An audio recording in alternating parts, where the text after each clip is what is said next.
Hello. Today we are going to talk about the advanced concept for the Gummy Bear Lab.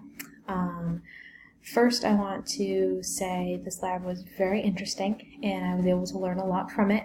It really brought what chemistry is to life in a more hands-on way versus the bringing chemistry to life section that we learned in chapter 13 about the red blood cells and how osmosis occurs. It's a little different when you can see it happening right in front of your own eyes. So, to begin, this Gummy Bear Lab is a perfect example of osmosis. But what is osmosis? Osmosis is the movement of water molecules from one area of high concentration to lower concentration over a semi-permeable surface. And in this case, our semi-permeable surface that we're using is the gummy bear. So what did we do in this lab? What I did was I soaked two different gummy bears, one in a saturated saltwater solution and one in tap water.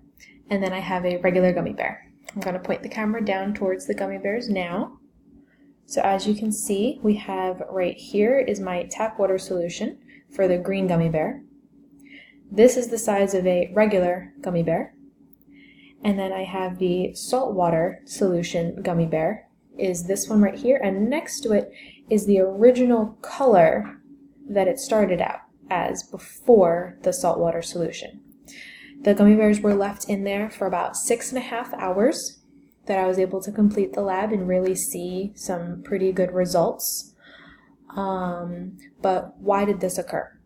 So, in order for this tap water solution to occur, what this solution is the perfect example of osmosis. So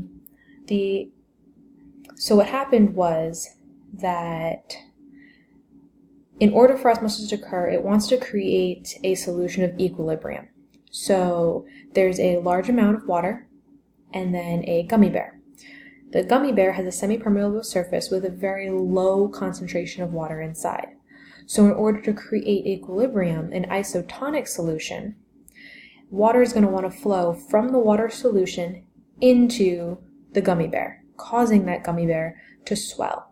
It becomes slightly more translucent. If you can't see a little bit, the gummy bear it's still green, but you can see through it a little more than you can of this dense gummy bear, this dense red gummy bear that you see in the middle. So what else happened with this gummy bear? Not only did it swell and become more translucent, but it is also very fragile and very soft. So I can kind of just poke at it and it feels very different compared to the hard gummy bear here in the middle. So that gummy bear, what happened was that water went from a low concentration, from a higher concentration to the lower concentration, causing that gummy bear to swell. And this was a hypotonic solution. Now, the orange gummy bear over here was put in a saltwater solution. The saltwater solution was, I put in as much salt as I could until it would basically stop dissolving. So I oversaturated that water solution. This is a hypertonic solution. And in order to create the isotonic solution, the water from the gummy bear actually flowed into the saltwater solution because the saltwater solution had a lower concentration of water compared to that of the gummy bear. So what else happened to this gummy bear? Not only did the gummy bear slightly shrink in size, but it also lost a lot of its color and became more translucent.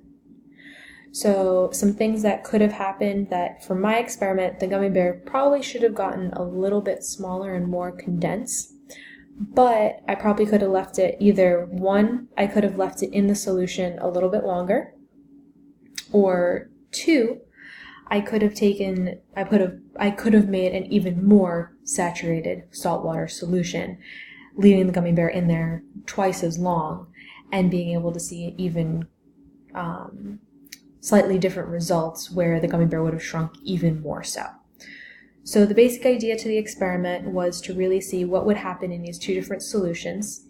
One where we saw that the gummy bear swelled from the tap water flowing from the water solution into the gummy bear, versus the saltwater solution showing the hypertonic solution where water flowed from the gummy bear into the saltwater solution in order to create that equilibrium.